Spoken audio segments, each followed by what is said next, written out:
Hello नमस्कार दोस्तों, मैं नितिन वालिया। कैसे हो आप लोग सभी? उत्तराखंड टेट की तैयारी तो आपकी अच्छी चली रही होगी और आज हम लोग अपनी क्लास में डिस्कस करेंगे एसएसटी के महत्वपूर्ण प्रश्नों को।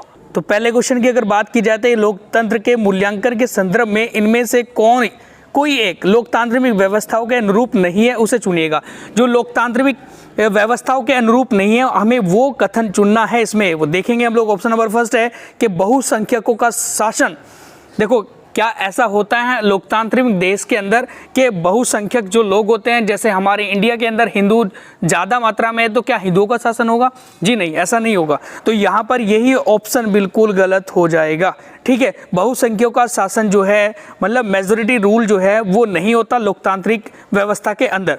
नहीं तो स्वतंत्रता और निष्पक्ष चुनाव भी होता है, व्यक्ति की गरिमा भी होती है, इसके अलावा कानून के समक्ष समानता भी है। हमारे इंडियन कॉन्स्टिट्यूशन में ये सारी चीज़ें लिखी हुई है।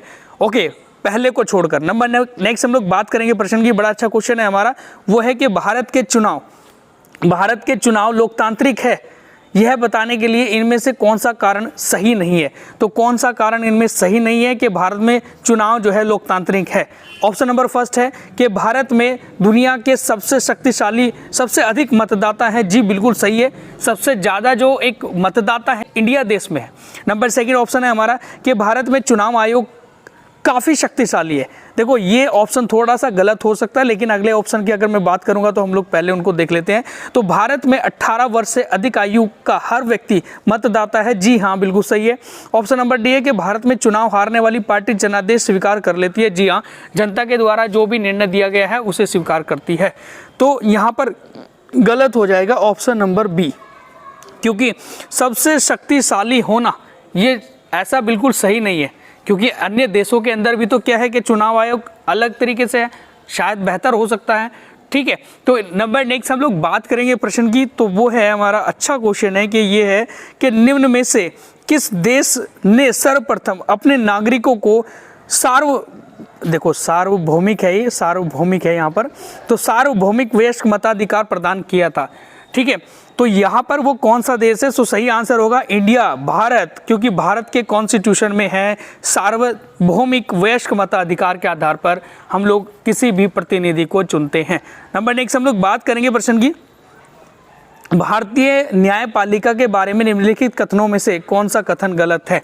कौन सा स्टेटमेंट गलत होगा? तो इसका सही आंसर क्या होगा? ऑप्शन नंबर फर्स्ट है तो संसद द्वारा पारित प्रत्येक कानून को सर्वोच्च न्यायालय की मंजूरी होती है।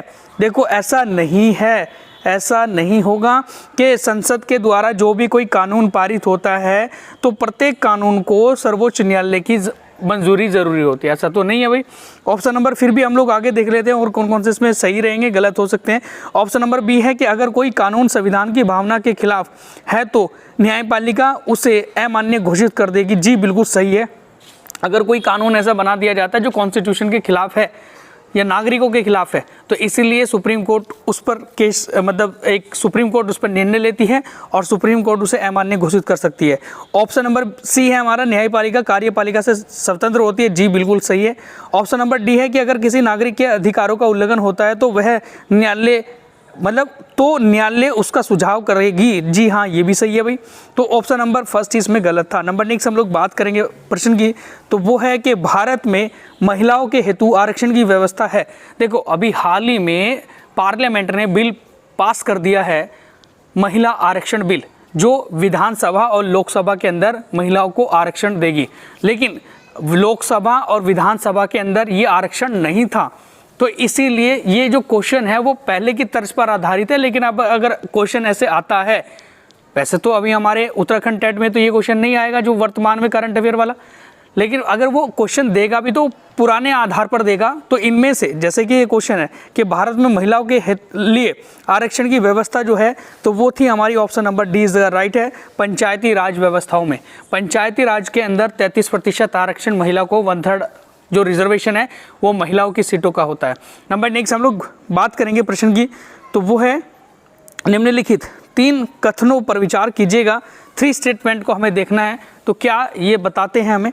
ऑप्शन नंबर फर्स्ट है जहां सामाजिक अंतर एक दूसरे से टकराते हैं सामाजिक विभाजन होता है। जी हाँ, भाई जहाँ पर सामाजिक अंतर जो होते हैं, जैसे किसी भी धर्म को लेकर, किसी भी एक विचारों को लेकर, तो वहाँ पर सामाजिक विभाजन होता ही होता है। उसके बाद ऑप्शन नंबर सेकंड है कि यह संभव है कि एक व्यक्ति की कई पहचान होती है। जी ये भी सही है कि एक व्यक्ति एक राज्य को भी दर्शाता है, उसकी भी पहचान होती है। एक व्यक्ति किसी धर्म को भी है, एक व्यक्ति किसी जाति को भी दर्शा रहा है, एक व्यक्ति लिंग को भी दर्शा रहा है, मतलब कोई फीमेल है कोई मेल है, तो पहचान अलग अलग होती है, ये सही बात है।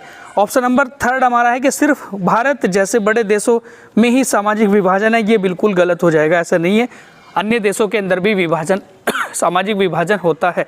अगला प्रश्न हम लोग देखिए ज़रा, बड़ा अच्छा क्वेश्चन है, तो वो है कि अनुसूचित जाति और अनुसूचित जनजाति अत्याचार जो निवारण अधिनियम आया था, जिसे SC/ST एक्ट हम लोग कहते हैं, तो SC/ST एक्ट जो है वो कौन से साल में आया था? क्या 1989 में, 1998 में, 1991 में, 1996 में? तो सही आंसर होगा ऑप्शन नंबर फर्स्ट, इसका बिल्कुल राइट है। 1989 में SC/ST एक्ट आया था और 1990 में इसे लागू कर दिया गया था।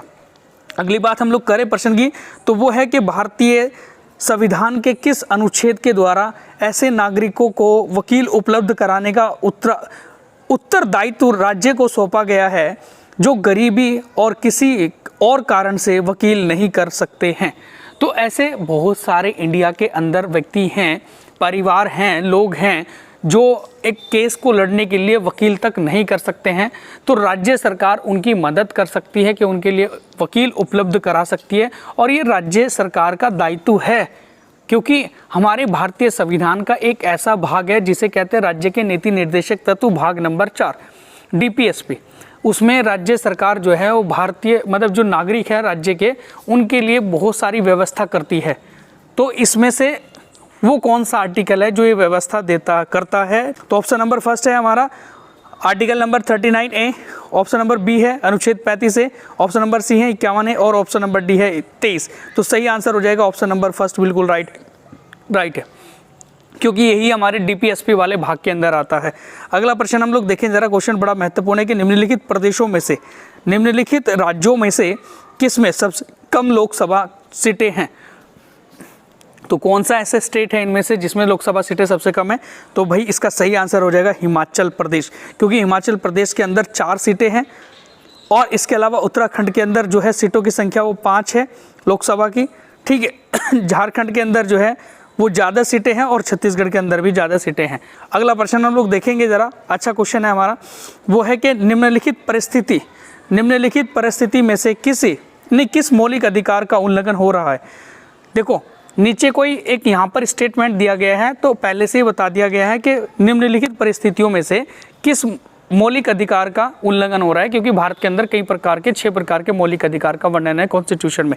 तो यहाँ पर ये दिया गया स्टेटमेंट, यदि किसी राज्य का कोई नेता दूसरे राज्य के लोगों को अपने राज्य में काम करने से रोकता है, तो वो किस प्रकार के मौलिक अधिकारों को छीन रहा है? तो ऑप्शन नंबर फर्स्ट है समानता के अधिकार को, स्वतंत्रता के अधिकार को, शोषण के विरुद्ध अधिकार को, या संवैधानिक उपचारों के अधिकार को। तो सही आंसर होगा ऑप्शन नंबर बी, बिल्कुल सही है, क्योंकि संवैधानिक जो हमारे स्वतंत्रता का अधिकार है, आर्टिकल नंबर 19 में ये वाली बात बोली गई है कि भारत का कोई भी नागरिक जो है वो किसी भी राज्य में जाकर घूम सकता है, वहाँ पर जाकर व्यापार भी कर सकता है। तो ये स्वतंत्रता के अधिकार के अंदर आता है, तो इसलिए स्वतंत्रता के अधिकार को रोका जा रहा है। अगला प्रश्न हम लोग देखेंगे ज़रा, अच्छा क्वेश्चन है, सफ्रेज मूवमेंट किससे संबंधित है? ये करके क्वेश्चन पूछा गया, जिसे हम लोग कहते हैं मताधिकार आंदोलन। तो मताधिकार आंदोलन किससे संबंधित है? तो क्या ऑप्शन नंबर फर्स्ट है समस्त महिलाओं के मताधिकारों से, या स्वतंत्रता के अधिकारों से, या समानता के अधिकारों से, या बालिका की शिक्षा से संबंधित? तो सही आंसर हो जाएगा ऑप्शन नंबर ए, इसका बिल्कुल सही है। अमेरिका के अंदर ये आंदोलन छेड़ा था, और इसमें महिलाओं ने इस आंदोलन की शुरुआत की गई थी कि वोट डालने का अधिकार हमें भी दिया जाए, मताधिकार का अधिकार हमें भी दिया जाए। तो इसीलिए सफ्रेज मूवमेंट जो है वो समस्त महिलाओं के मताधिकार से संबंधित है। अगला प्रश्न हम लोग देखें जरा, अच्छा क्वेश्चन है, सर्वोच्च न्यायालय ने किस वर्ष सभी राज्य सरकारों को अपने स्कूलों में मध्याह्न भोजन योजना 6 माह के अंदर प्रारंभ करने का निर्देश दिया था? देखो बात हम लोग करेंगे कि ये बात है 2001 नवंबर की।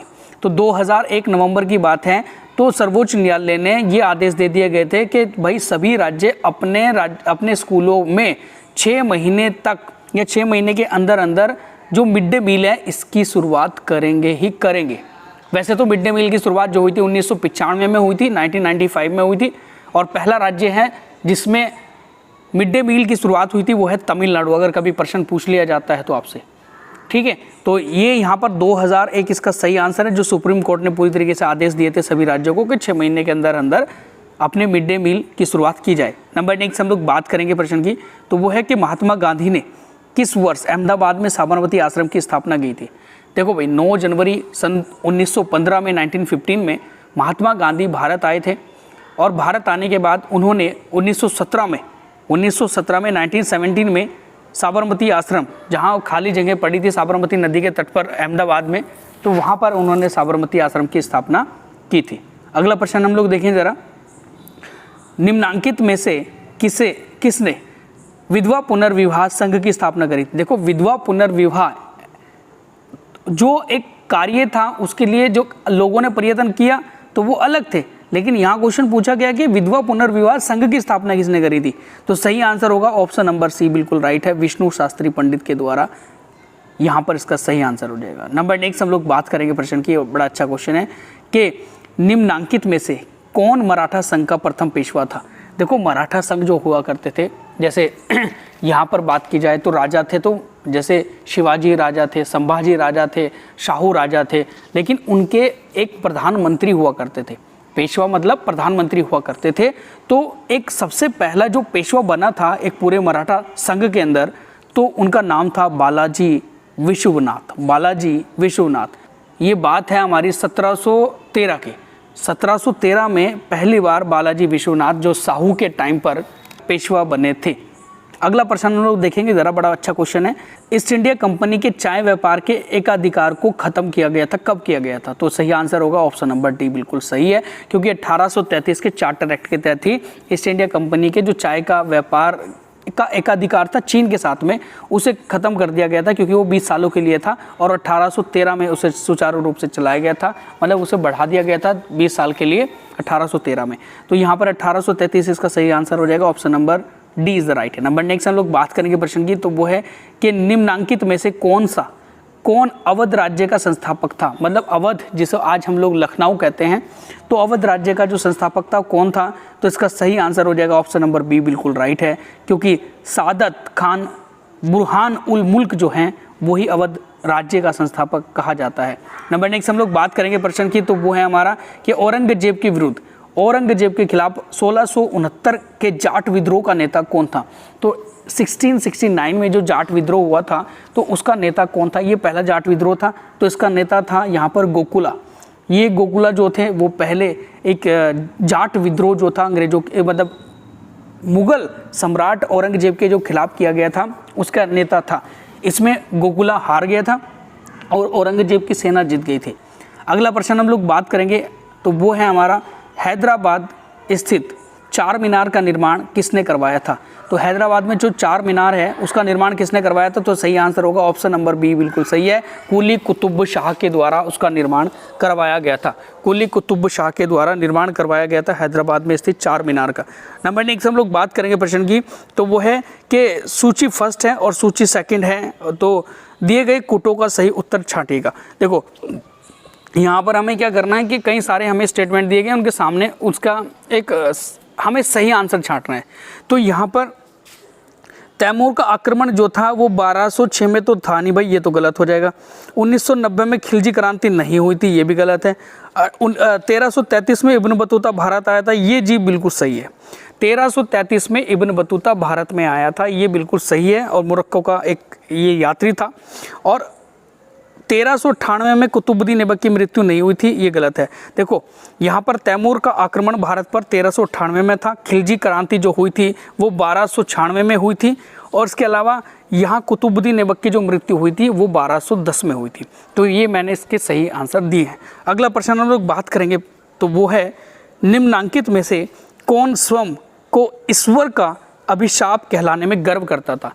कि वो कहता था कि मैं ईश्वर का अभिशाप, तो उसने ये वाली बात बोली, तो वो व्यक्ति है कौन? तो इसका सही आंसर होगा ऑप्शन नंबर सी, बिल्कुल राइट है, चंगेज़ खां ऐसा व्यक्ति था।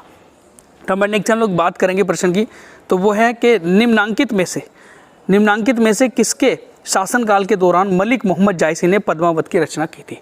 1540 में पद्मावत की रचना हुई थी और ये किसके शासनकाल में थी? शेर शाह सूरी के टाइम पीरियड में थी, क्योंकि शेर शाह सूरी जो है 1540 में गद्दी पर बैठा था हुमायूं को पराजित करके, और 1545 में शेर शाह सूरी की मृत्यु हो गई थी, फिर उसके लड़के ने गद्दी संभाली थी। अगला प्रश्न हम लोग बात करेंगे, तो वो है कि महाराष्ट्र में स्थित जो जारवे संबंधित है, तो वो है ताम्र पाषाण संस्कृति से। किससे? ताम्र पाषाण संस्कृति से, जिसे हम लोग कॉपर स्टोन एज कहते हैं। नंबर नेक्स्ट हम लोग बात करेंगे प्रश्न की, तो वो है कि निम्नांकित में से कौन अफगानिस्तान में अशोक अभिलेखों की लिपि है? तो इसका सही आंसर होगा option number D is the right है, ग्रीक और अरमाइक जो है, क्योंकि अफगानिस्तान से लगा हुआ इराक ईरान था, तो वहाँ पर भी जो विस्तृत फैला हुआ था एक अभिलेखों का, तो वहाँ पर ग्रीक थी, और जो अफगानिस्तान वाले रीजन में थी ग्रीक और अरमाइक लिपि से लिखे गए थे। अगला प्रश्न अगर बात की जाती है, तो वो है कि निम्नांकित में से किसे अशोक ने न्यायिक प्रशासन के लिए नियुक्त किया था? तो न्यायिक प्रशासन के लिए, एक जुडिशरी एडमिनिस्ट्रेशन के लिए किसे नियुक्त किया था? तो सही आंसर होगा ऑप्शन नंबर बी, बिल्कुल सही है, रज्जुक को नियुक्त किया था। अगला प्रश्न हम लोग देखेंगे ज़रा। ओके, चंद्रगुप्त मौर्य के शासनकाल में पाटलिपुत्र का शासन अधीन था। कहने का मतलब ये है कि यहाँ पर कुछ समितियाँ दी गई है, तो सही आंसर होगा ऑप्शन नंबर सी, बिल्कुल राइट है, 6 समितियों के अधीन था। अगला प्रश्न हम लोग देखें जरा कि निम्नलिखित में से किसके द्वारा या किसके साथ ही द्वितीय नगरीकरणीय का प्रारंभ हुआ था? मतलब इनमें से वो क्या है, कौन सा भांड है, मृत भांड है, तो किसके साथ द्वितीय नगरीकरण का प्रारंभ हुआ था? तो इसका सही आंसर होगा उत्तरी काले औपदार भांड। उत्तरी काले औपदार भांड जो है, इसके साथ ही द्वितीयक नगरीकरण का एक जो चरण था वो प्रारंभ हुआ था, और ये हमारे उत्तराखंड टेट में आया हुआ प्रश्न है। ओके, अगला प्रश्न हम लोग देखिए जरा। निम्नलिखित किस राज्य में लिंगराज मंदिर है? तो कौन से स्टेट के अंदर लिंगराज मंदिर है? तो सही आंसर होगा ऑप्शन नंबर सी, बिल्कुल राइट है, उड़ीसा की राजधानी भुवनेश्वर के अंदर लिंगराज मंदिर है, भगवान शिव जी को समर्पित है लिंगराज मंदिर। अगला प्रश्न हम लोग देखें जरा, तो वो है कि प्राचीन काल में निम्नलिखित में से कौन सा भारतीय बंदरगाह जावा और सुमात्रा की यात्रा के लिए प्रमुख बंदरगाह था? तो जिस समय प्राचीन काल में एक हम कहते हैं कि हमारा भारत जो था वो अखंड भारत जो एक सुमात्रा जावा द्वीप तक फैला हुआ था, और समुद्रगुप्त ने अपना शासन वहाँ तक फैला दिया था। तो जिस समय जावा और सुमात्रा की यात्रा की जाती थी, तो कौन सा बंदरगाह सबसे प्रमुख हुआ करता था? उसका नाम है सोपारा बंदरगाह। अगला प्रश्न हम लोग देखेंगे ज़रा, तो वो है कि निम्नलिखित में से किसका फारसी में अनुवाद कर उसका नाम कलील वास दिमना रखा गया था?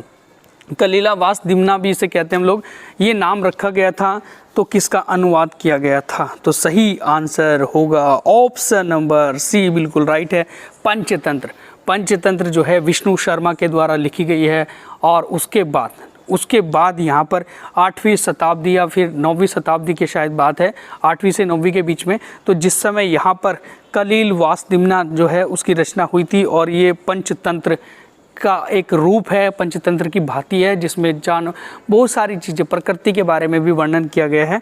ओके, तो ये थे आज के एसएसटी के टॉप 30 इंपॉर्टेंट क्वेश्चन आपके उत्तराखंड टेट के लिए, और आशा करता हूँ अगर आपको हमारी वीडियो अच्छी लगी तो वीडियो को लाइक करें, चैनल को सब्सक्राइब करें, and thank you so much.